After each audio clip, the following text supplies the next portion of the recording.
Bismillahirrahmanirrahim. Alhamdulillahi rabbil alamin. Wassalatu wassalamu ala nabiyyina Muhammadin wa ala alihi wa sahbihi ajma'in. Amma ba'du. Qala asy-syaikh Dr. Shalih Fauzan hafizahullah ta'ala, ikhraju ba'd al-'usat min an-nar bi rahmatillah bi ghairi syafa'atin wa ittisa'ul jannati 'an ahliha. Berkata Dr. Shalih Fauzan ketika memberikan judul untuk perkara ini, akan dikeluarkan sebagian daripada pelaku-pelaku kemaksiatan dari neraka dengan sebab rahmat Allah, bukan dengan syafaat, tapi dengan sebab rahmat Allah dan luasnya surga, lapangnya surga dibandingkan dengan penghuninya. Qala Syekhul Islam Ibn Taimiyah rahimahullahu ta'ala, wa yukhrijullahu minan nari aqwama bighairi syafa'atin bal bifadlihi wa rahmatih. Berkata Syekhul Islam, semoga Allah ta'ala merahmati beliau, dan Allah subhanahu wa ta'ala akan mengeluarkan dari dalam neraka beberapa kaum,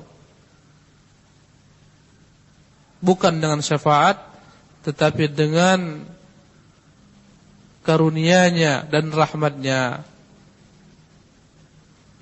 Wa yabqa fil jannati fadlun amman dakhalaha min ahli dunya, dan masih ada tersisa di surga tempat yang luas daripada orang-orang yang telah masukinya daripada ahli dunia. Fayunshi'ullahu aqwaman fayudkhiluhumul jannah, maka Allah buat kaum yang lain untuk memenuhi isi surga, maka Allah masukkan mereka ke dalam surga untuk memenuhi isi surga. Wa asnafu ma tadammanathu ad-darul akhiratu min al-hisab wath-thawabi wal-iqabi wal-jannati wan-nar wa tafasili dzalika madhkuratun fil kutubil munazzalati min as-sama'. Dan beragam perkara-perkara yang akan dicakup dalam perkara akhirat, dalam negeri akhirat, berbagai macam bentuk perkara-perkara, berita-berita yang akan terjadi di negeri akhirat sana kelak, baik berupa hisab, ganjaran-ganjaran pahala, hukuman-hukuman, surga dan neraka, dan semua perkara tersebut rinciannya telah disebutkan dalam kitab-kitab yang diturunkan dari langit, seperti Taurat, Injil, Zabur. Wal athari min al-ilmi al-ma'thuri 'an al-anbiya'.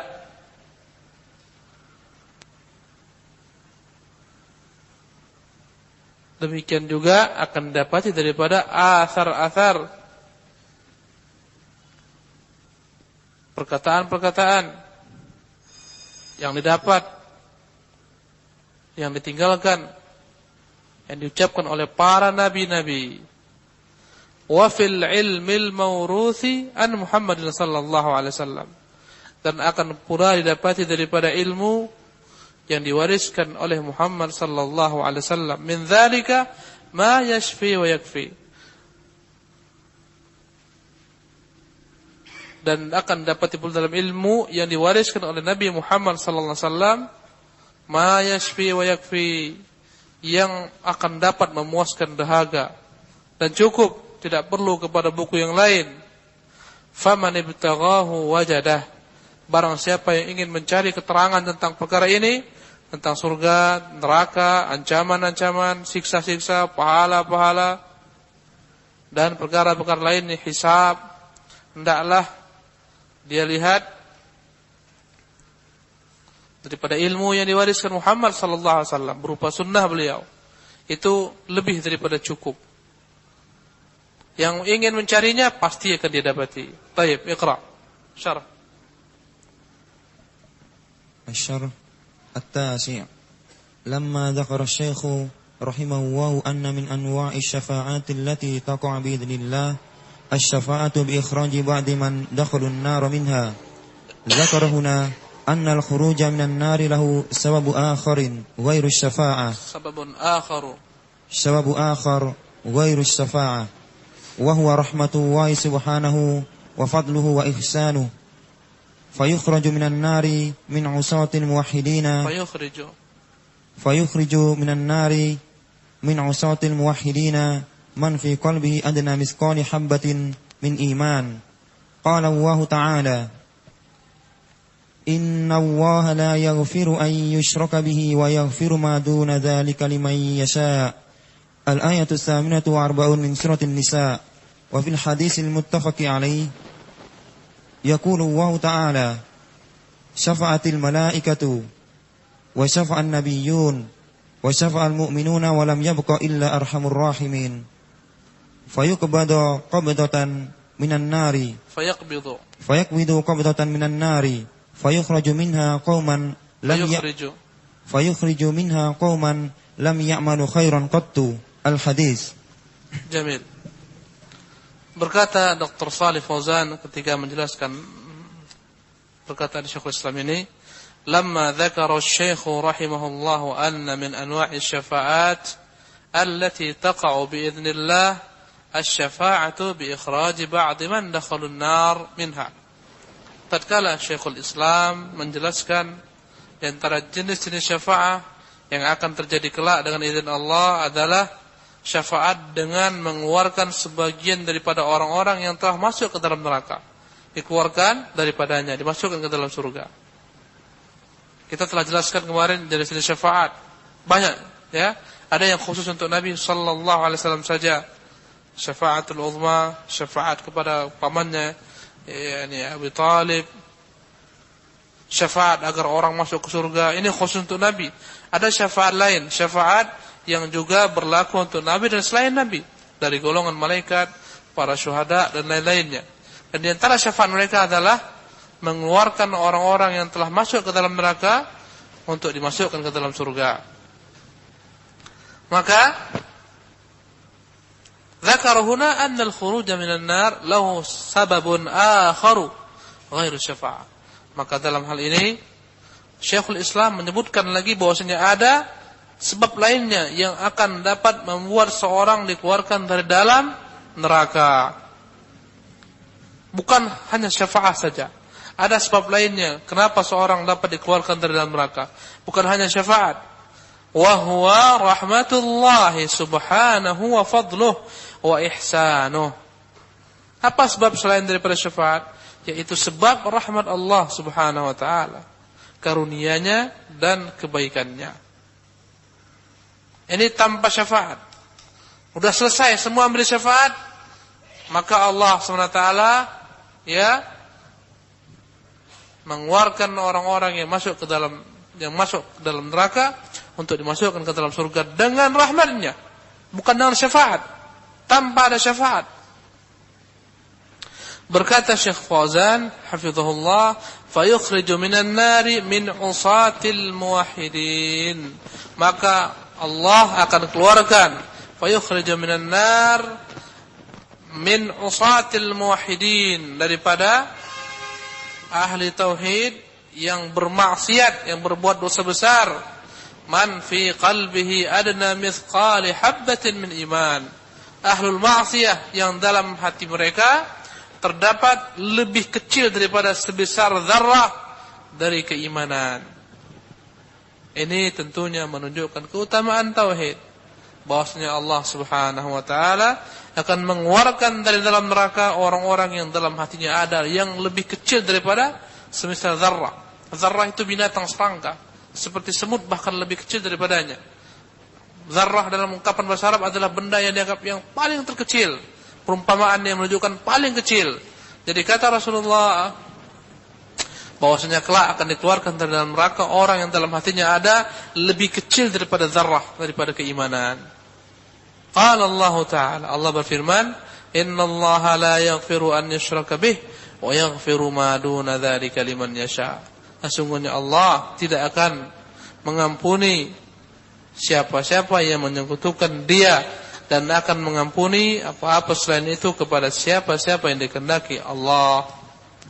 Ayat ini menunjukkan bahwasanya Allah SWT kelak akan mengampuni siapa-siapa yang Dia kehendaki, ya, daripada golongan para pelaku kemaksiatan yang tidak berbuat syirik.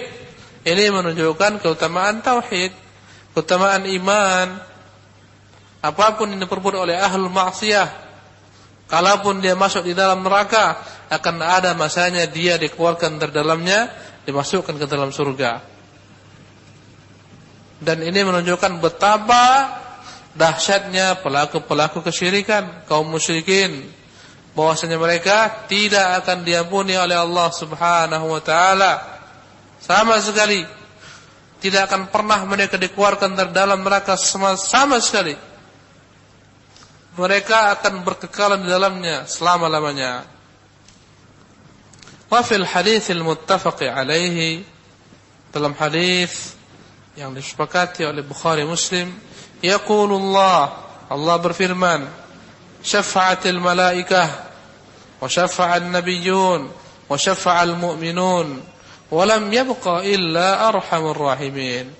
فيقبض قبضة من النار فيخرج منها قوما لم يعملوا خيرا قط. الحديث. Dalam hadis yang disepakati oleh Bukhari Muslim, Allah Subhanahu wa taala berfirman dalam hadis kursinya, di hari kiamat kelak, para malaikat-malaikat telah memberikan syafaat, para nabi telah memberikan syafaat, orang-orang beriman juga telah memberikan syafaat. Walam yabqa illa arhamur rahimin, tidaklah tersisa kecuali Allah, zat yang paling rahmat, yang paling rahim. Fayaqbidu qabdatan minan nar, maka dia ambil segenggam daripada penduduk neraka. Fayukhriju minha qauman, maka dia keluarkan dari dalam neraka suatu kaum lam ya'malu khairan qat, yang mereka tidak pernah berbuat kebaikan sama sekali. Al-hadis. Subhanallah. Kecuali kebaikan iman, kecuali amalan iman. Allah akan keluarkan dari neraka, dia ambil satu segenggam makhluk dari dalam neraka, dia keluarkan, dimasukkan ke surga. Orang-orang ini lam ya'malu khairan qat, tidak pernah berbuat kebaikan sama sekali. Subhanallah. Kecuali kebaikan iman yang ada dalam dirinya, kecuali amalan iman yang ada dalam dirinya. Ini kembali menunjukkan keutamaan tauhid. Subhanallah. Makanya harus benar-benar dipelajari tauhid ini. Wajib hukumnya bagi setiap orang mukmin mengerti tauhid yang benar, tauhid yang dibawa Rasulullah sallallahu alaihi wasallam dan para sahabatnya. Barang siapa yang tidak kenal tauhid, dia akan tergelincir ke dalam lawan tauhid, yakni kesyirikan. Kenali tauhid, pahami tauhid. Dan sungguhnya orang-orang yang tergelincir ke dalam kesyirikan karena mereka tidak paham tauhid. Subhanallah. Akmil. Wa qawluhu wa yabqa fil jannati fadlun ay muttasi'un. Muttasa'un. أي متسع عمن دخلها من أهل الدنيا لأن الله وصفها بالسعة فقال عرضها السماوات والأرض. الآية الثالثة وثلاثون بعد مئة من سورة آل عمران. فينشئ الله أي يخلق ويوجد أقواما أي جماعات فيدخلهم الجنة بفضله ورحمته لأن الجنة رحمته يرحم بها من يشاء يرحم بها من يشاء بالشين يرحم بها من يشاء وأما النار فلا يؤذب فيها إلا من قامت عليه حجته وكذب رسله. طيب. Wa qawluhu wa yabqa fil jannati fadlun, Dan perkataan Syekhul Islam, dan masih tersisa surga yang luas. Ai muttasa'. Subhanallah. Udah dimasukkan orang-orang dari dalam neraka, dimasukkan ke surga, masih banyak luas. Subhanallah. Luas sekali surga itu. Subhanallah. Orang yang terakhir kali masuk surga, ya, disebutkan dalam beberapa riwayat, dia menganggap surga itu telah penuh. Ketika dia dikeluarkan dari dalam neraka, disuruh mandi di sungai kehidupan, namanya Nahrul Hayat, di hadapan surga. Maka dia mandi, tumbuhlah kembali semua dagingnya, kulitnya. Fakhuyyila ilaihi annal jannata mal'a. Maka dibayangkanlah kepadanya seolah-olah surga itu penuh. Seolah-olah enggak ada lagi tempatnya, udah habis semua orang mengambil kaplingnya. Subhanallah. Tetapi akhirnya Allah berikan baginya surga itu sebesar satu dunia ini seisinya dikalikan 10 kali lipat. Subhanallah. Jadi berkata Syekhul Islam, wa yabqa fil jannati fadlun ay muttasa'un. Masih bersisa surga luas sekali. Banyak sekali keterangan mengenai luasnya surga. Wasari'u ila maghfiratin min rabbikum wa jannatin 'arduha as-samawati wal ard. Bersegeralah kalian menuju keampunan Tuhan kalian dan surga yang luasnya seluas langit dan bumi. Wa'iddat lil muttaqin, yang disiapkan bagi orang-orang yang bertakwa, yang menunjukkan dia telah ada sekarang. Telah disiapkan. Ketika kita berbicara tentang surga ini, surga telah ada. Yang luasnya seluas langit dan bumi. Subhanallah. Jadi masih ada lagi sisa. Wa yabqa fil jannati fadlun ay muttasa'un amman dakhalah min ahli dunya. Masih bersisa setelah masuk ke dalam surga ahli dunia, masih banyak lagi tempat yang lapang. Kenapa enggak dibagi-bagi aja kepada ahli dunia? Masih banyak lagi lebih. Subhanallah. Yang terakhir aja dapat 10 kali dunia seisinya. Itu yang paling terakhir itu pun udah gosong-gosong, udah dibakar di neraka, dimasukkan dalam sungai kehidupan, tumbuh kembali daging-dagingnya. Sehingga orang-orang surga menyebutnya jahannamiyun. Ini bekas ex mantan neraka jahannam. Subhanallah. Masih lapang banyak sekali. Bayangkan dunia ini, satu dunia ini aja. Kalau kita pemilik dunia ini semua, wah kaya kali kita. Laut-laut itu semua punya kita, daratan punya kita, kaya sekali. Seluruh minyak dalam bumi ini punya kita. Semua orang di dunia numpang sama kita, bayar sama kita 10 kali lipat. Ya, itulah perumpamaan bagi orang yang paling akhir di surga, masuk ke dalam surga. Subhanallah. Apa yang diperbuat Allah masih banyak yang lapang. La ilaha illallah. Apa kata Syekhul Islam? Fayunshi'ullahu ay yakhluqa yujid aqwaman ay jama'atin fayudkhiluhumul jannah. Maka Allah buat kaum yang lain, subhanallah, makhluk lain selain daripada ahli dunia. Karena di surga itu bukan hanya ahli dunia. Bidadari itu bukan ahli dunia. Anak-anak pelayan-pelayan surga yang hidup, mereka diciptakan untuk kekal selama-lamanya. Mereka bukan ahli dunia. Maka Allah buat kaum lain. Subhanallah. Siapa kira-kira itu menurut antum? Allah Ta'ala. Jin masuk. Jin masuk surga. Allah buat kaum lain untuk memenuhi surga. Allah Ta'ala alam. Apakah maksudnya para bidadari-bidadari? Apakah maksudnya anak-anak kecil yang sebagai pelayan-pelayan Allah tambah lagi semakin banyak? Atau ada orang-orang yang bukan ahli dunia seperti kita? Wallahu ta'ala alam. Yang jelas Allah akan penuhi surga. Subhanallah. Masya Allah.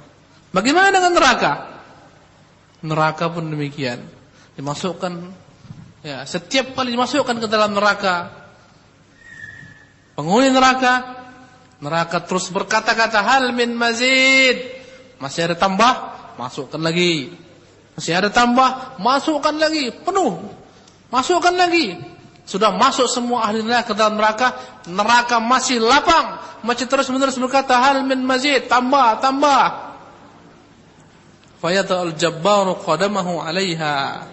maka Allah letakkan kakinya di atas neraka, maka bergoncanglah neraka dan berkata, qat, cukup, penuhlah neraka. Subhanallah. Fayunshi'ullah yakhluqu wa yujid. Maka Allah ciptakan, Allah buat aqwaman ay jama'atin, kaum lain, jemaah lain. Fayudkhiluhumul jannah, maka Allah masukkan mereka ke dalam surga bifadlihi wa rahmatih, dengan karunia Allah, dengan rahmatnya. Li'anna al-jannata rahmatuh yarhamu biha man yasha, karena surga itu adalah merupakan rahmat Allah. Dengan rahmat Allah itulah Allah masukkan ke dalamnya siapa-siapa yang Dia kehendaki.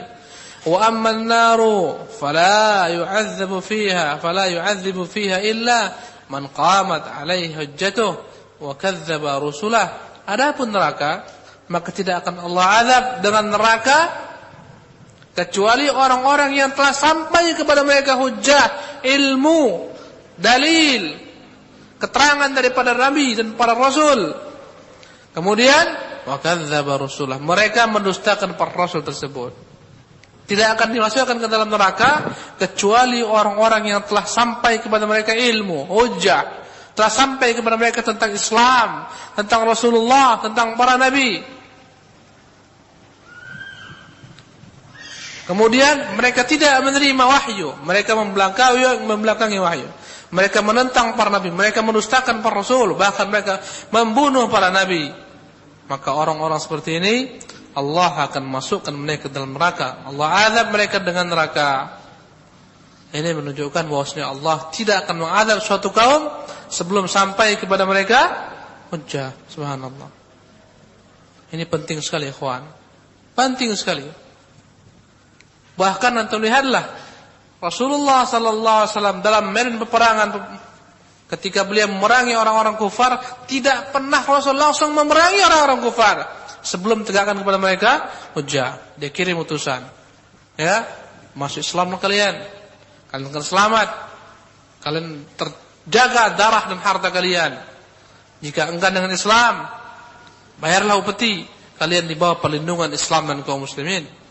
Jika kalian tetap enggan, kecuali menantang juga, maka jihad, maka perang. Tegak hujjah. Subhanallah. Maka kerja kita pun menegakkan hujjah kepada manusia, menyampaikan hujjah Allah kepada manusia, supaya bebas kita daripada beban. Kalau orang terima, alhamdulillah. Enggak terima orang, serahkan kepada Allah SWT. Kita hanya menyampaikan. Wa ma 'ala ar-rasul illa al-balagh. Tidaklah para rasul kecuali hanya menyampaikan saja. Enggak usah kita ngotot-ngotot. Enggak mau dia menerima, diajak ngaji enggak mau, malah melecehkan, didakwahi malah membangkang, tinggalkan aja dia. Faqul salamun la nabtaghil jahilin. Ucapkan kata-kata yang mengandung keselamatan, katakan kami tidak ingin berdebat dengan orang-orang jahil. Tinggalkan mereka. Ya, yang jelas antum telah melepaskan dari pundak antum kewajiban untuk menyampaikan hujjah Allah SWT. Subhanallah. Antum ingat ini, dimanapun kita berada, tegakkan hujjah Allah SWT. Katakan dengan cara yang baik-baik, dengan hikmah. Wa ya fulan, ini haram, ini halal, ini sunnah, ini bid'ah, ini tauhid. Dia terima, alhamdulillah. Untuknya. Dia tolak, terserah Allah SWT. Terserah dia dengan Allah SWT. Sebagaimana Allah SWT menceritakan kepada kita tentang Bani Israel yang melarang kaum mereka untuk berburu di hari Sabtu di lautan. Ketika ditanya oleh orang-orang yang tidak peduli dengan manusia dan masyarakat, ya, lima ta'iduna qauman illahu muhlikuhum, kenapa kalian harus sibuk-sibuk memberitahukan kepada suatu kaum yang memang mereka layak untuk diazab oleh Allah, dibinasakan oleh Allah SWT? Apa jawaban mereka? Qalu ma'dziratan ila rabbikum wa la'allahum yantahun. Mereka berkata, ini hanyalah sebagai tugas kami agar kami kelak tidak dihujat Allah di hari kiamat, dan semoga mereka mau kembali. Inilah kerja kita, menegakkan hujjah.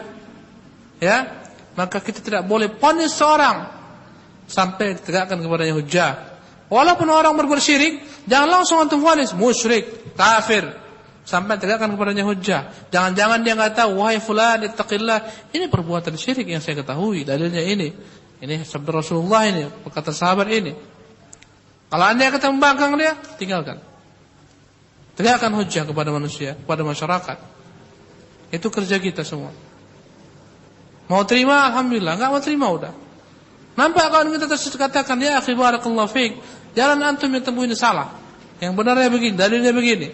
Ya terima alhamdulillah, enggak terima Allahu akbar. Ya, serahkan kepada Allah Subhanahu wa taala. Baik, akmil. Wa qawluhu wa asnafi ma tadammanathu ad-darul akhiratu ila akhir lamma dzakara rahimahullahu ma dzukira min ahwalil yawm ما ذكر من أحوال اليوم الآخر وما يجري فيه أحال على الكتاب والسنة في معرفة تفاسير البقية مما لم يذكره لأن ذلك من علم الغيب الذي لا يعرف إلا من طريق الوحي. طيب لا يعرف إلا من طريق الوحي. وقوله وأصناف ما تضمنته الدار الآخرة, dan perkataan Syekhul Islam, berkata Syekh Shalih Fauzan, dan perkataan Syekhul Islam, dan adapun jenis-jenis macam-macam berita-berita yang akan terjadi di negeri akhirat berupa azab, thawab, surga, neraka, hisab dan seterusnya sampai akhirnya, ya. Lamma dzakara rahimahullah ma dzakara min ahwal yaumil akhir wa ma yajri fihi. Berkata Syekh Shalih Fauzan, ketika Syekhul Islam Ibnu Taimiyah menyebutkan apa-apa yang terjadi pada hari kiamat kelak, apa-apa yang akan terjadi di hari kiamat kelak, ahala 'alal kitabi was sunnati, maka beliau isyaratkan kita untuk merujuk kepada kitab, merujuk kepada Quran, merujuk kepada sunnah fi ma'rifati tafasilil baqiyah, untuk mengetahui rincian perkara-perkara yang lainnya yang tidak disebutkan. Banyak yang enggak disebutkan di sini. Tentang buah zakum enggak disebutkan di sini.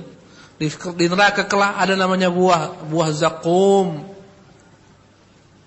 Sebagaimana besarnya kepala syaitan akan memenuhi perut. Banyak perkara-perkara rincian hari kiamat yang tidak beliau disebutkan di sini. Karena beliau hanyalah ingin menjelaskan yakni akidah Ahlussunnah secara global. Yang mau tahu rinciannya, kemana kita cari? Kepada kitab, yakni Quran, dan kepada sunnah Rasulullah SAW. Kenapa? Lianna dzalika min ilmil ghaib alladzi la yu'rafu illa min tariqil wahyi. Karena semua perkara yang berkaitan dengan negeri akhirat, ancamannya, hukumannya, siksanya, pahalanya, tidak akan dapat diketahui kecuali dengan di jalan wahyu. Dan kita tidak boleh berkata-kata tanpa ilmu dalam perkara akhirat, urusan akhirat, ya. Enggak boleh kita ceritakan dengan detail tanpa ada hujjah.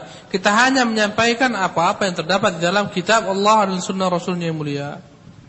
Ya, bagaimana neraka, percikan api neraka itu saja. Antum tahu orang ngelas, kalau orang ngelas keluar ketika dibersihkan, ya kan?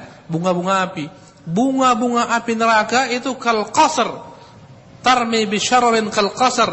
Api neraka menyampakkan bunga-bunga api sebesar istana. Tuh bayangkan. Sebesar istana. Itu masih bunga apinya. Percikannya sebesar istana. Subhanallah. Apalagi dengan inti apinya. Dan itu semua hanya dapat kita ketahui dari wahyu. Karena itu perkara gaib, dan seluruh bentuk perkara gaib hanya dapat dijawab dengan wahyu, dan tidak boleh kita paksa-paksakan untuk menjawabnya. Baik. Di sini ada disebutkan oleh Syekhul Islam, wa tafasilu dzalika madhkuratun fil kutubil munazzala minas sama'. Rincian daripada perkara tentang hari kiamat, hari akhirat, apa-apa yang terjadi di sana juga telah disebutkan secara rinci dalam kitab-kitab yang diturunkan dari langit. Maksudnya adalah kitab-kitab sebelum Quran seperti Taurat, Injil, Sahifah Ibrahim, Sahifah Musa dan lain-lainnya. Telah dijelaskan. Jadi semua umat telah tahu tentang hari kiamat. Musa dan kaumnya tahu, Isa dan kaumnya tahu, Lot dan kaumnya tahu. Semua telah sampai kepada mereka hujjah. Tidak ada satu umat pun kecuali telah disampaikan oleh nabinya tentang datangnya hari kiamat, akan datang hari kiamat. Sampai-sampai orang-orang ahli kitab sekarang, Nasara, Yahudi, mereka tahu akan terjadi hari kiamat. Mereka tahu akan datang hari kiamat. Ya, ahli kitab tahu akan datang hari kiamat, tentunya dengan berbagai macam bentuk penafsiran dan penafsiran yang menyimpang tentang rinciannya. Karena hanya dengan inilah orang akan dapat istiqamah dengan iman.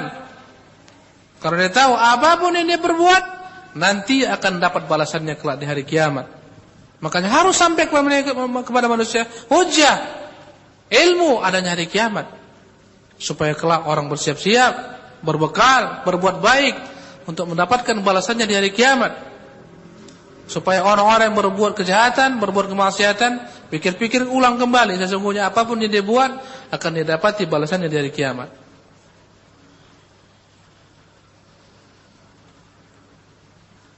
Berkata Syekh Muhammad Shalih Al-Utsaimin rahimahullah taala ketika menjelaskan perkataan Syekhul Islam, wal athari minal ilmi al-ma'thuri 'anil anbiya, akan pula didapati daripada asar-asar yang dinukil dari para nabi-nabi. Maksudnya rincian tentang hari akhirat, negeri akhirat, selain didapat di dalam kitab-kitab yang terdahulu, juga akan dapat daripada asar-asar, riwayat-riwayat yang dinukil dari para nabi-nabi.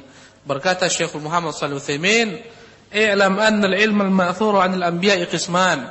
Ketahuilah, berita-berita yang diperoleh dari para nabi terbagi menjadi dua berita, menjadi dua bagian. Yang pertama, qismun thabata bil wahyi, wa huwa ma dzukira fil Qur'ani was sunnati shahihah, wa hadza la syakka fi qabulihi wa i'tiqadi madlulih. Yang pertama, berita-berita yang telah dibenarkan oleh Al-Qur'anul Karim dan sunnah Rasulullah SAW, ya, dikonfirmasi kebenarannya oleh Quran, oleh sunnah. Maka berita-berita seperti ini dia adalah berita yang sah, yang benar, yang tidak boleh ditolak, wajib diterima dan wajib diyakini. Seluruh perkara-perkara tentang nabi-nabi sebelum kita, baik Bani Israil dan seterusnya, ya, apa-apa yang mereka beritakan dalam Taurat mereka, dalam Injil mereka, terbagi menjadi dua. Yang pertama, isinya memang benar. Dari mana kita tahu? Kebenarannya itu dikonfirmasikan oleh Quran Al-Karim, oleh sunnah Rasulullah SAW. Maka jika dikonfirmasikan oleh Quran, oleh sunnah, wajib kita benarkan berita tersebut. Jangan kita dustakan. Cerita tentang Musa, tentang Isa, dan seterusnya, wajib kita benarkan. Ya, pembunuhan anak Adam, pembunuhan dua anak Adam, dan seterusnya, banyak untuk dapat dalam Injil. Ya, walaupun telah menyimpang, ada sebagian kisah-kisah yang ada dikonfirmasikan oleh Al-Quran Al-Karim, walaupun ada tambahan-tambahan dalamnya, tapi secara umumnya dia ada kesamaannya, walaupun banyak juga penyimpangan-penyimpangan.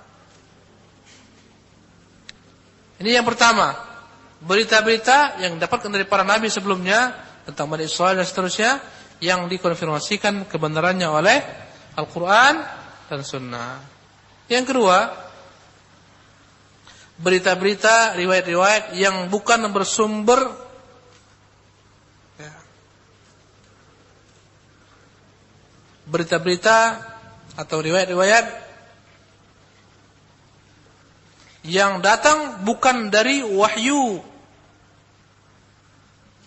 tidak pernah dikonfirmasikan oleh wahyu Al-Quran, nggak ada keterangan. Enggak ada penjelasan Al-Quran menjelaskannya, menerangkannya. Tidak ada konfirmasi Al-Quran. Berkata Syekh Muhammad Shalih Al-Utsaimin, wa hadza huwa alladhi dakhala fihi al-kadhib wat-tahrif wat-tabdil wat-taghyir. Dalam kisah-kisah inilah, berita-berita inilah, ucapan-ucapan para nabi-nabi inilah, banyak sekali dalamnya kandungan-kandungan kedustaan, penyimpangan, penyelewengan, perubahan. Enggak ada dikonfirmasikan oleh Al-Quran Al-Karim.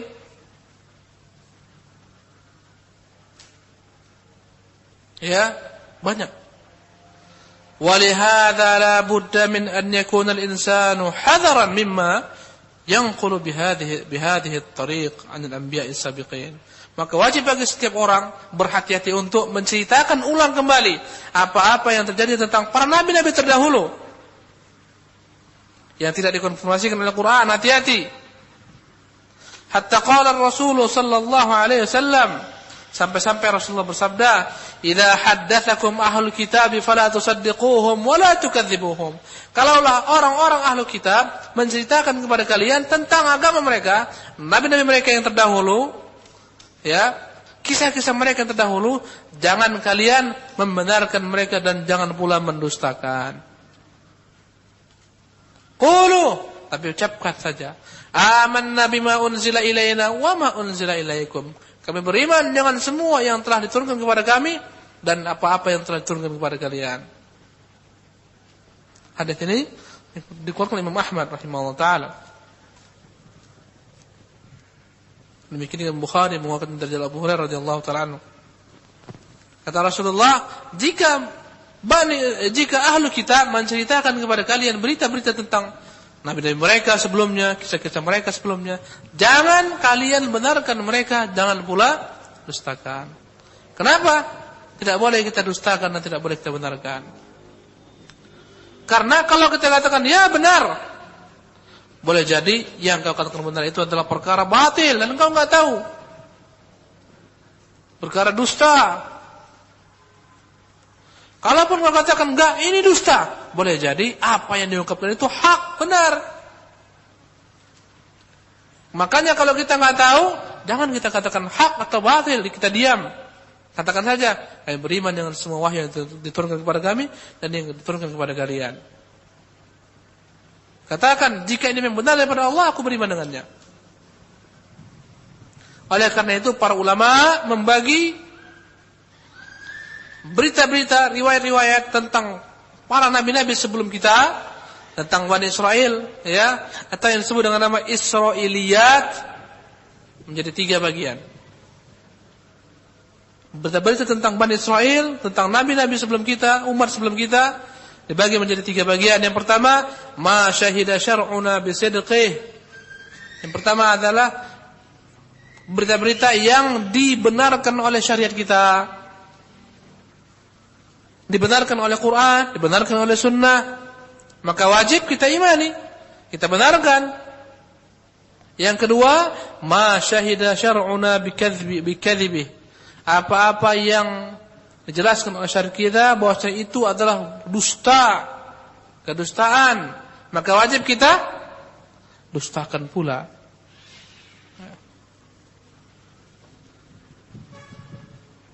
Seperti ungkapan orang-orang Nasrani, Allah mengangkat anak. Al-Quran mendustakannya.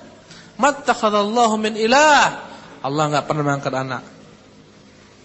Mattakhadallahu min ilah.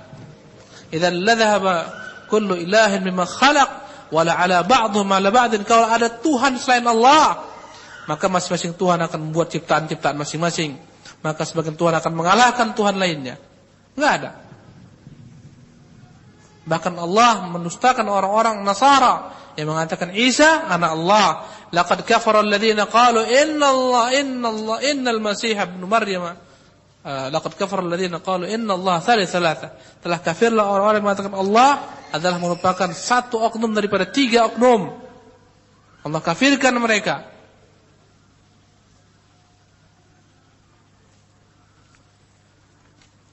Jadi yang pertama yang dibenarkan oleh Al-Quran, yang kedua didustakan oleh Al-Quran atau syariat kita, Al-Quran maupun hadis. Yang ketiga,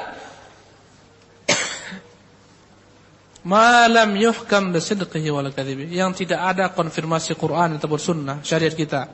Apakah dia itu benar? Apakah dia itu dusta? Ini yang kita wajib diam, tidak boleh mengatakan ya benar ataupun salah, ini dusta. Paham tuh? Berkata Syekh Muhammad Shalih Utsaimin ketika melanjutkan penjelasan perkataan Syekhul Islam, wa fil ilmi al-mawruthi an Muhammadin sallallahu alaihi wasallam min dzalika ma yashfi wa yakfi. Dan akan dapati pula daripada ilmu-ilmu yang telah diwariskan oleh Muhammad sallallahu alaihi wasallam. Dari sunnah-sunnahnya, daripada kitab Allah SWT yang mulia Al-Quran. Semua keterangan daripada apa-apa yang dibawa Muhammad, baik berupa Quran atau bersunnah, ma yashfi wa yakfi, akan membuat cukup informasi tentang apapun juga, ya, akan membuat dahaga kita terhadap informasi terhadap umat yang lalu dipuaskan oleh Al-Quran, dipuaskan oleh Sunnah, dan kedua-duanya telah mencukupkan kita untuk tidak berpaling kepada kitab-kitab lain. Lihatlah Musa, lihatlah Amirul Mukminin Umar bin Khattab, dia dapat lembaran sahif, lembaran Taurat, dia baca-baca, di situ ada Umar, ada Rasulullah sallallahu alaihi wasallam. Ketika dia lihat Umar mengambil lembaran Taurat, dia baca-baca, maka berkata Rasulullah sallallahu alaihi wasallam, amutahawwikun anta ya Ibnu Khattab, ada apa denganmu wahai Ibnu Khattab, engkau ragu-ragu, ya, engkau kurang puas dengan Al-Quran? Ketahuilah, wa'lam anna Musa law kana Musa hayyan ma wasi'ahu illa tibai. Kalau saja Musa sekarang masih hidup, tidak akan mungkin dia kecuali harus mengikutiku, kata Rasulullah sallallahu alaihi wasallam. Cukup semuanya, ya. Berkata Syekh Muhammad Shalih Utsaimin rahimahullah taala, fala hajata ila an nabhatha an mawa'idh turaqiqul qulub min ghairi kitab sunnah. Enggak perlu kita cari-cari bahan lain untuk melembutkan hati kita. Ya, enggak cukup. Ya, tidak perlu kita ambil bahan-bahan untuk melunakkan hati selain daripada Quran dan Sunnah, enggak perlu. Bal nahnu fi ghinan an hadza kulli. Enggak perlu kita berita-berita, kisah-kisah, ya, yang melembutkan hati manusia tentang surga, tentang neraka, ancaman, hukuman yang bukan daripada Quran dan Sunnah. Fa fil ilmi al-mawruthi an Muhammadin Rasulillah sallallahu alaihi wasallam ma yashfi wa yakfi fi kulli abwabil ilmi wal iman. Tetapi cukuplah apapun yang telah ditinggalkan Muhammad sallallahu alaihi wasallam berupa ilmu agama sebagai jawaban terhadap segala macam perkara-perkara, bab-bab yang berbicara tentang masalah ilmu ataupun iman. Berkata Syekh Muhammad, "Tsumma al-mansubu ila Rasulillah sallallahu alaihi wasallam fi babil wa'di wal fadail targhiban aw tarhiban yanqasimu ila thalathati aqsam." Ketahuilah, berita-berita yang disandarkan, dinisbahkan kepada Rasulullah sallallahu alaihi wasallam dalam bab nasihat-nasihat, keutamaan-keutamaan, fadail, ya, targhib atau tarhib, ajakan-ajakan, seruan-seruan, ancaman-ancaman, ini terbagi menjadi 3 bagian. Yang pertama, sahihun maqbul. Daripada apa-apa yang dinukil daripada Nabi itu, yang pertama ada yang dia sahih, makbul. Riwayat-riwayat yang berkaitan dengan wa'dhu, yakni nasihat-nasihat, perkataan-perkataan hikmah dan bijak, ya, keutamaan-keutamaan amalan, ancaman-ancaman. Dibagi 3. Yang pertama, yang sahih makbul, benar-benar dia dari Nabi sallallahu alaihi wasallam, yang wajib diterima. Yang kedua, dhaifun, yang sumbernya adalah lemah. Yang ketiga, maudhu'un, sumbernya palsu. Dan kita tidak perlu bersandar kepada hadis-hadis yang dhaif ataupun hadis-hadis yang palsu. Adapun hadis-hadis palsu, sepakat para ulama bahwasanya dia tidak boleh dijadikan sebagai hujjah, bahkan tidak boleh diceritakan kecuali untuk menerangkan hadis palsu. Berkata Syekh Muhammad, "Fal mawdu'u ittafaqa al-ulama'u rahimahullah ala annahu la yajuzu dzikruhu wa nashruhu bainan nas." Adapun hadis maudhu', sepakat para ulama rahimahullah tidak boleh dikisahkan, diceritakan, disebarkan di antara manusia. La fi babil fadaili wat targhib wat tarhib. Tidak dalam bab ancaman, seruan-seruan, keutamaan-keutamaan, wala fi ghairi, tidak pun dalam bab lain. Illa man dzakarahu liyubayyin halah. Kecuali orang-orang yang menyebutkan hadis ini untuk menerangkan ini hadis palsu, enggak boleh disebarkan. Banyak hadis-hadis palsu yang tersebar dari Nabi sallallahu alaihi wasallam. Tuntutlah ilmu walau sampai ke negeri Cina, Kapan pula Cina itu ditaklukkan? Ya. Perpecahan umatku adalah rahmat, perselisihan umatku adalah rahmat. Banyak sekali yang tersebar di masyarakat. Cinta tanah air bagian daripada iman. Dan seterusnya, banyak sekali. Hadis-hadis tentang hak malaikat Harut dan Marut yang tergoda dengan wanita, tergelincir, akhirnya berbuat maksiat, mau menzinahinya dan seterusnya, digantung di atas lautan, sejengkal dari atas laut. Banyak sekali hadis-hadis palsu. Tidak boleh dijadikan sebagai hujjah, tidak boleh diceritakan pun enggak boleh, kecuali untuk menerangkan kelemahannya, kepalsuannya. Antum baca kitab yang banyak hadis-hadis palsu, ya, itu rujukan banyak para dai-dai, dan itu kitab ditahdzir para ulama dan tersebar negeri kita ini. Dzurratun Nasihin, tersebar sekali itu. Banyak sekali sana kisah-kisah yang tidak ada landasannya, kisah-kisah yang dipalsukan dari Nabi sallallahu alaihi wasallam. Banyak sekali, ya. Antum banyak dengar ceramah-ceramah, ini sumbernya, rujukannya. Ini kitab yang ditahdzir oleh para ulama, Dzurratun Nasihin. Ya, banyak pula kitab-kitab lain yang muat hadis-hadis palsu, seperti kitab dari Imam Al-Ghazali rahimahullah taala, Ihya Ulumuddin.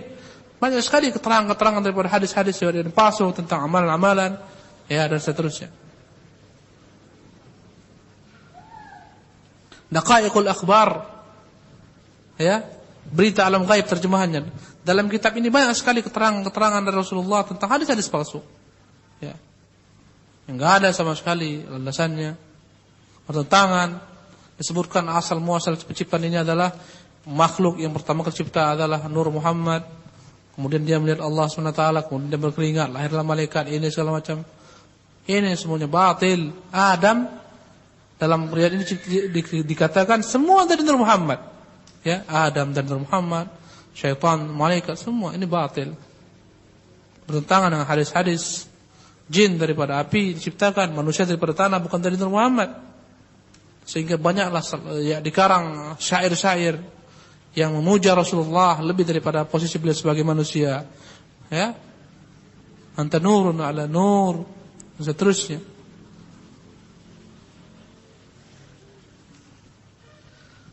Taib, sepakat mereka semua tidak boleh menyebarkan hadis palsu, karena bukan dari Rasulullah, dan kita diperintahkan menyampaikan yang dari Rasulullah. Berkata Rasulullah, "Ballighu anni walau ayatan."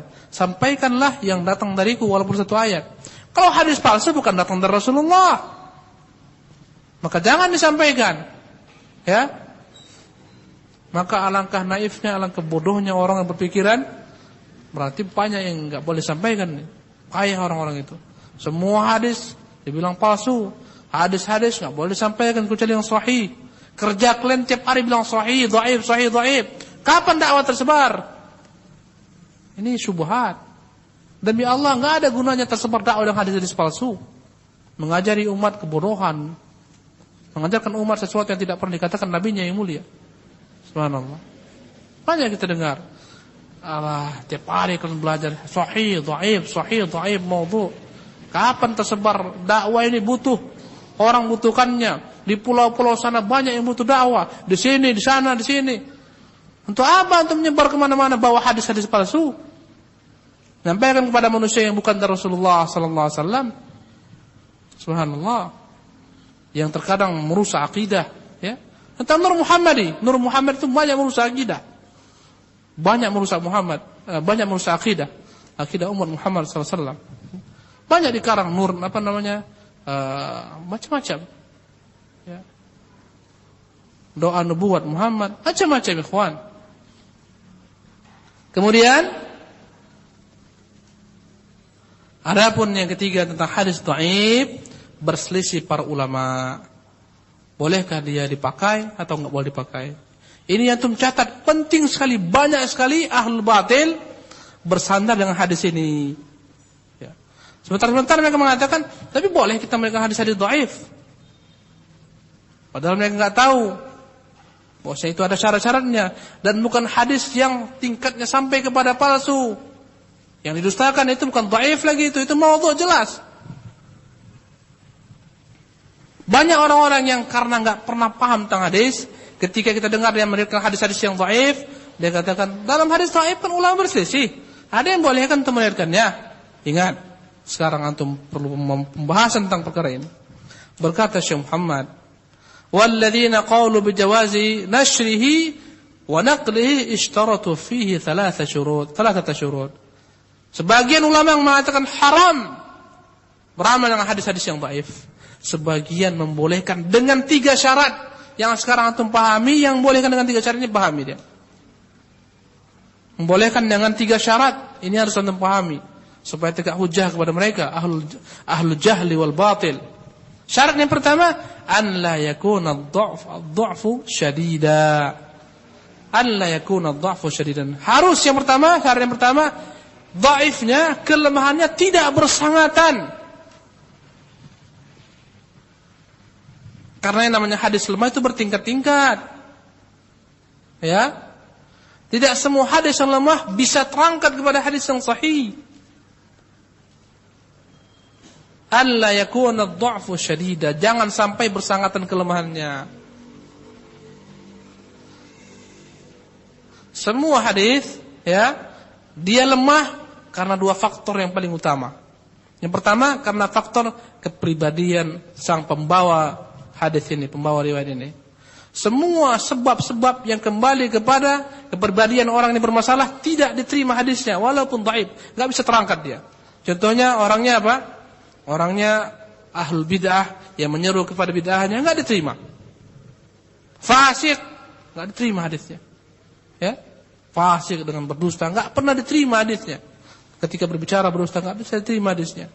Semua sebab-sebab yang kembali kepada diri seorang perawi, keadilannya tercemar, adalah tercemar, tidak bisa terangkat, tidak bisa diangkat. Yang kedua, sebab yang kembali kepada hafalannya. Di sini yang boleh dia itu diterima, ya, jika tidak bersangatan. Boleh jadi karena faktor apa namanya? Su'ul hifdzi, hafalannya lemah. Ya. Khafifud dhabt. Dia tidak begitu cermat ketika menulis. Jadi enggak bersangatan. Syarat yang pertama. Syarat yang kedua, harus ada 3 syarat ini, enggak boleh kurang. Syarat yang kedua, an yakuna aslul amal alladhi rutiba alaihi ats-tsawabu aw al-iqabu tsabitan bidalilin sahih. Yang kedua, haruslah amalan ini yang bersumber daripada hadis yang dhaif ini, ya, amalan yang menceritakan tentang ganjaran pahala atau sanksi iqab, hukuman bagi suatu amalan tersebut, haruslah ada dalil yang sahih yang menjelaskan secara umum tentang perkara tersebut. Harus ada asalnya, harus ada yakni hadis-hadis yang sahih di atas yang menjelaskan tentang keumuman amalan tersebut dapat pahala seperti ini. Ya. Amalan tersebut membuat yakni dosa seperti ini, ancamannya seperti ini. Harus ada di atasnya induknya hadis yang sahih terlebih dahulu. Contohnya mengenai keutamaan jamaah. Banyak hadis-hadis yang menceritakan tentang keutamaan salat jamaah. Kalaupun ada hadis-hadis yang lain yang kita enggak pernah dengar, contohnya sebagian dilemahkan oleh para ulama. Hadis yang berbunyi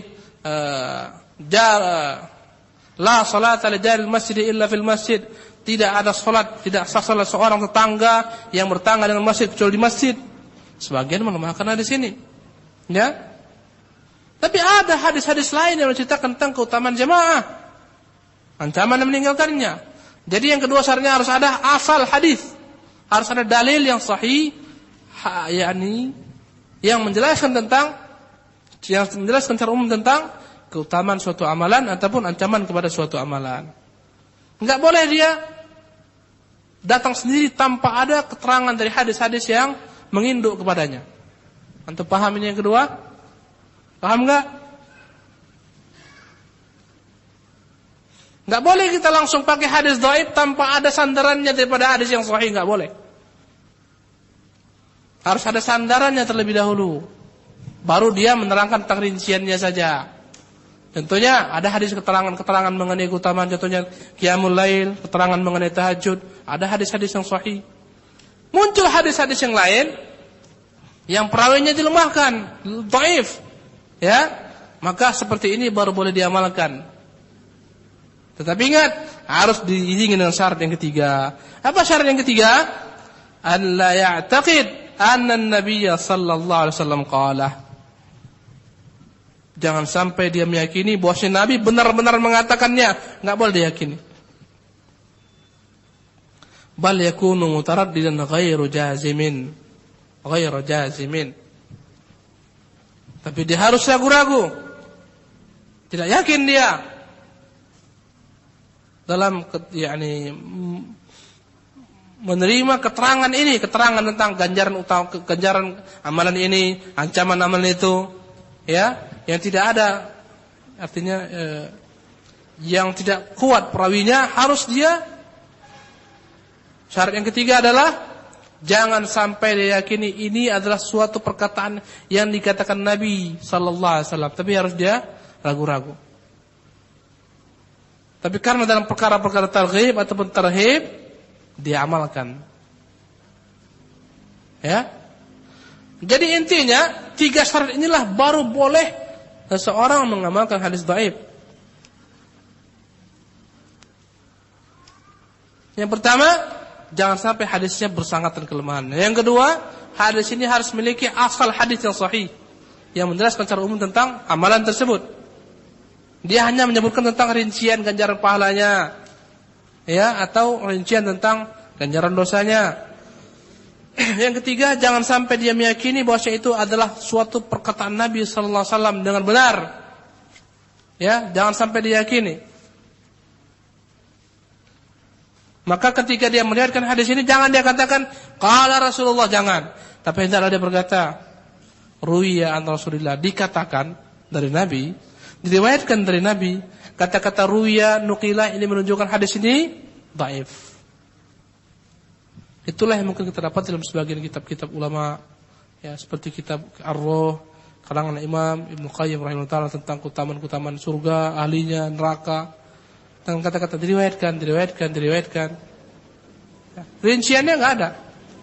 Rincian ini enggak ada keterangan daripada keterangan yang sahih, tapi ada secara umum saja, hadis-hadis yang sahih. Berkata Syekh Muhammad, fa in kunta fi awamin la yufarriquna baina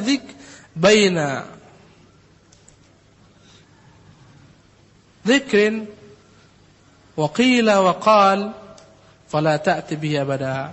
Andai kata engkau di tengah-tengah orang awam yang tidak paham, ya, apa-apa yang kau katakan itu bahwa hadisnya itu dhaif dan seterusnya, jangan kau beriwayatkan kepada orang-orang awam, jangan kau sebarkan. Karena orang awam, kata Syekh Muhammad, tiap kali dia mendengar berkata Rasulullah, dia meyakini bahwa Rasulullah benar-benar mengatakannya. Subhanallah, jangan kau katakan berkata Rasulullah. Jangan kau katakan di hadapan orang-orang awam. Kau amalkan sendiri saja. Dan itu pun tidak meyakini itu perkataan Nabi, karena dia hanya merupakan rincian terhadap keutamaan suatu amalan saja, atau ancaman-ancaman kepada suatu amalan. Berkata Syekh Muhammad, tanbih, peringatan. Hadzal bab ay babul yaumil akhir wa asyratis sa'ah. Bab yang bercerita tentang hari kiamat, tentang tanda-tanda hari kiamat. Dzukirat fihi ahaditsu katsiratun fiha dha'fun wa fiha wad'un. Bercerita tentang hari kiamat, tentang tanda-tanda hari kiamat, banyak sekali terdapat dalamnya hadis-hadis, di antaranya ada yang lemah, ada yang palsu. Wa aktsaru ma takunu hadhihi fi kutubir raqa'iq wal mawa'id. Kebanyakan didapati hadis-hadis ini yang palsu dan lemah-lemah ini dalam kitab yang disebut oleh para ulama kutubur raqa'iq, kitab-kitab yang melembutkan hati manusia. Biasanya riwayat-riwayat yang melembutkan hati manusia yang terkadang campur baur antara hak dan batil. Contohnya kitab, ya, Al-Hilyah. Al-Hilyah ini dalamnya campur baur semua. Kitabul Hilyah. Ya, asal saya kalangan Imam Al-Isfahani rahimahullah taala. Dalam hilya ini campur baur semua. Banyak memang kata-kataan yang menemukan hati tetapi bermasalah. Falidzalika yajibu at-taharruz minha. Oleh karena itu wajib orang berhati-hati daripadanya. Wa an nuhadziral 'ammata alladziina yaqa'u fi aydihim mithlu hadzal kutub. Kita beritahukan kepada orang-orang hati-hati dengan buku-buku itu. Seperti kitab Ihya Ulumuddin. Katakan hati-hati dengan buku itu. Bacalah apa-apa yang telah dinukil oleh para ulama, disarikan oleh para ulama dari kitab Ihya, ambil. Tapi jangan kau langsung terjun ke dalam lautan Ihya. Kita katakan dalamnya banyak manfaat, dalamnya juga banyak kerusakan-kerusakan, hadis-hadis yang dhaif. Lebih utama antum ambil daripada perkataan para ulama yang telah mengambil dengan selamat. Ya, seperti kitab Tazkiyatun Nufus karangan Dr. Farid Ahmad Farid kalau saya enggak khilaf. Dia sarikan daripada kitab Ihya Ulumuddin. Yang disarikan ini antum ambil. Kalau antum sendiri langsung, antum orang awam, kacau balau lah cara beragama kita.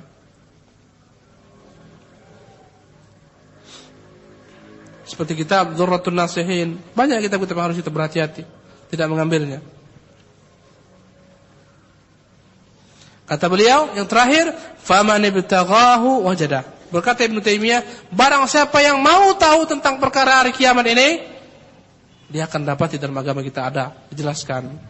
Berkata Syekh Muhammad, wa hadza sahihun. Ini adalah perkataan yang benar. Fal Qur'anu baina aydina. Quran di hadapan kita, wa kutubul ahadits baina aydina. Hadis-hadis di hadapan kita.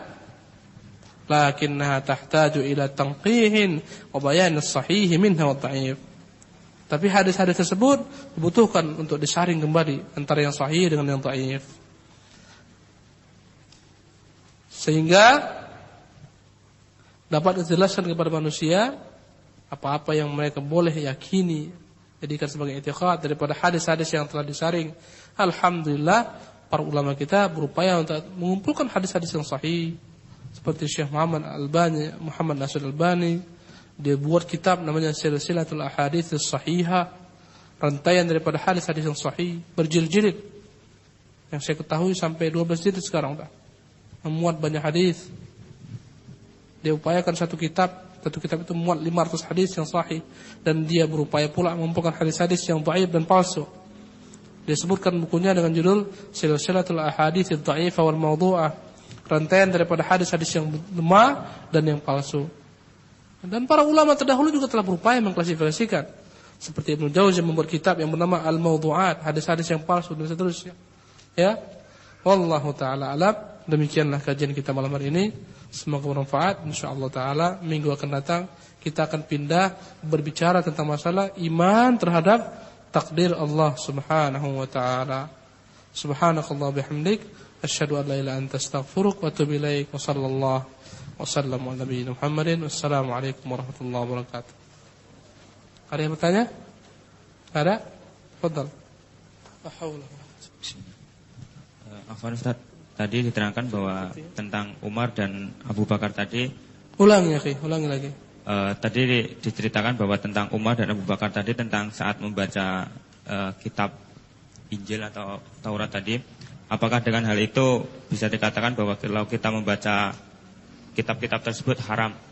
Yang kedua, satu aja, jangan dua. Satu aja. Sangkutannya Ustaz. Bolehkah kita membaca Injil? Untuk apa untuk baca Injil? Untuk cari informasi? Haram. Untuk menghujat ahli Injil? Kalau antum memang ahli, boleh silakan. Ya. Banyak kadang-kadang orang anggar-anggar, saya punya Injil juga loh di rumah saya. Untuk apa bagimu Injil itu? Al-Quran fihi ma yashfi wa yakfi. Cukup Al-Quran.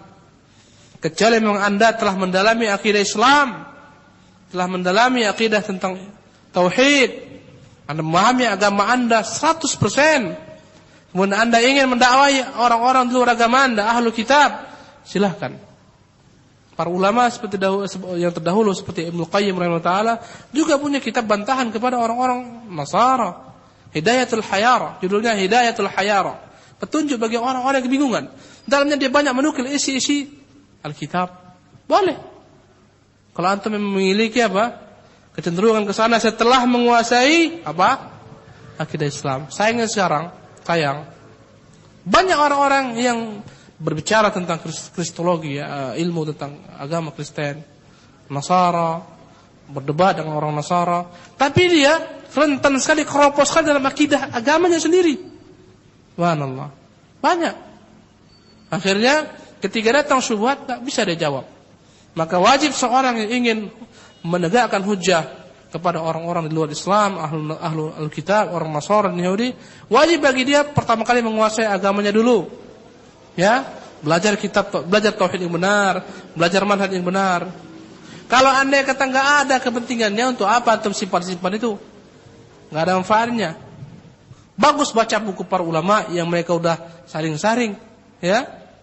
Untuk baca kitab Ibnu Qayyim rahimahullah, Hidayatul Hayar, bagus sekali. Bantahan-bantahan bahwasanya Muhammad telah disebutkan dalam Injil, dalam kitab ini, dalam surat ini, ada disebutkan walaupun tidak dengan namanya. Ini mensyaratkan tentang Rasulullah, banyak sekali keterangan-keterangan. Tinggal baca. Untuk apa antum langsung baca Injil? Untuk apa? Ya, kecuali memang jika antum telah menguasai Islam, akidahnya, syariahnya semua, baru antum ingin mendakwahi orang-orang Nasara, silahkan. Banyak orang-orang mu'allaf yang mereka dapat hidayah Islam, mereka mempelajari tentang agama mereka yang batil, mereka jelaskan kepada manusia tentang agama mereka yang dahulu yang batil, tapi dia keropos terhadap akidah Islam yang lurus. Banyak. Dia masyhur, populer, dipanggil ke sana, panggil kemari, bentar-bentar dipanggil orang, jadilah dia seolah-olah seorang syekh, alim kabir, di mana-mana dipanggil. Kalau dia datang ribuan orang mendengarnya, paling-paling ceritakan tentang dulu saya, agama saya begini-gini, dulu kami begini-gini. Akidahnya Islam, tentang akidah Islam dia keropos. Ilmu tentang Islam dia keropos. Ya, tidak memiliki kekuatan, dan manusia menganggap dia sebagai orang alim. Padahal mungkin masuk Islam setahun, 2 tahun, 3 tahun. Entah kapan dia belajar agama Islam secara utuh. Paling-paling dia menguasai hanya perkara-perkara agama dia yang tersesat, yang sesat dahulu kala. Ya, banyak orang kagum, kumpul, oh ini, bekas pastor, bekas ini. Subhanallah. Wallahu taala a'lam. Baik, yang lain? Silakan. 2 lagi boleh. Coba saya tes dulu. Coba antum jelaskan apa syarat-syarat mengamalkan hadis dhaif menurut ulama-ulama yang membolehkannya. Siapa yang mau angkat tangan? Tapi enggak boleh buku. Tafadhal. Pertama, coba antum kasih mikrofonnya dulu. Bismillah. Yang pertama, dhaifnya tidak bersangatan. Jamil. Pertama, jangan sampai dia hadisnya dhaif sekali, lemah sekali. Sampai pada tingkat muttaham bil kadzib, tertuduh berdusta, yang ditinggalkan matruh, enggak bisa dipakai. Mungkar, enggak bisa dipakai. Terus, yang kedua, harus ada hadis sahih yang mendukung. Harus ada hadis sahih di pangkal bab ini yang menjelaskan secara umum. Adapun hadis dhaif ini hanyalah menceritakan rincian tentang keutamaan amal ini, ancaman terhadap amal ini, itu saja. Ya, pangkalnya ada, ya. Kalau enggak ada di pangkalnya hadis-hadis sahih, enggak bisa diamalkan dia. Contohnya ada keutamaan tentang jamaah secara umum. Kemudian ada hadis-hadis lain yang keutamaan jamaah ini sekian ribu kali. Baru boleh diamalkan karena ada di pangkal dengan syarat yang ketiga pun harus dia terangkan pula. Apa syarat yang ketiga? Ketiga, hendaklah dia tidak meyakini bahwa itu perkataan Nabi. Jangan dia yakini itu perkataan dari Muhammad SAW. Ya. Kalaupun dia mengatakan hanya ini diriwayatkan, bahkan sebagian masyarakat jangan dia sebarkan ini kepada manusia. Amalkan untuk diri sendiri. Sebagaimana dikatakan oleh Syekh Al-Albani dalam kitabnya Tamamul Minnah. Jangan dia sebarkan sama manusia. Bukan bala dia buat majelis. Ya, dia jadi buat majelis, buat kajian. Wallahu ta'ala jamil jiddan. Coba sebutkan bagaimana hukum kita menceritakan tentang apa-apa yang terjadi sebelum kita, tentang ahlu kitab, tentang riwayat-riwayat Israiliyat. Ya, sebutkan. Apa hukumnya? Apa hukumnya kita menceritakan tentang riwayat-riwayat nabi-nabi terdahulu, Bani Israel dan seterusnya? Apa hukumnya? Supaya bisa? Enggak ada orang sini ya. Silakan, Abu Wafiq dulu. Abu Wafiq, Allah. Bismillahirrahmanirrahim. Pertama adalah riwayat-riwayat tersebut ditetapkan oleh Al-Quran, maka kita harus menetapkannya. Yang pertama, riwayat-riwayat yang memang dibenarkan oleh Al-Quran, maka kita harus benarkan. Yang kedua, riwayat-riwayat tersebut didustakan oleh Al-Quran sehingga kita harus mendustakannya. Yang kedua, riwayat-riwayat tersebut didustakan oleh Al-Quran, maka kita harus dustakan. Yang ketiga, riwayat-riwayat yang tidak dibenarkan dan tidak didustakan oleh Al-Quran, maka kita harus diam. Tayyib. Riwayat-riwayat yang tidak ada keterangan dari Al-Quran dalam bentuk pembenaran ataupun pendustaan, maka kita diam. Kita katakan, enggak tahu. Kami beriman dengan apa yang diturunkan kepada kami dan apa yang diturunkan kepada ahli kitab sebelum kami. Itu aja jawabannya. Jamil. Tayyib. Wallahu ta'ala alam. Wassalamualaikum warahmatullahi wabarakatuh.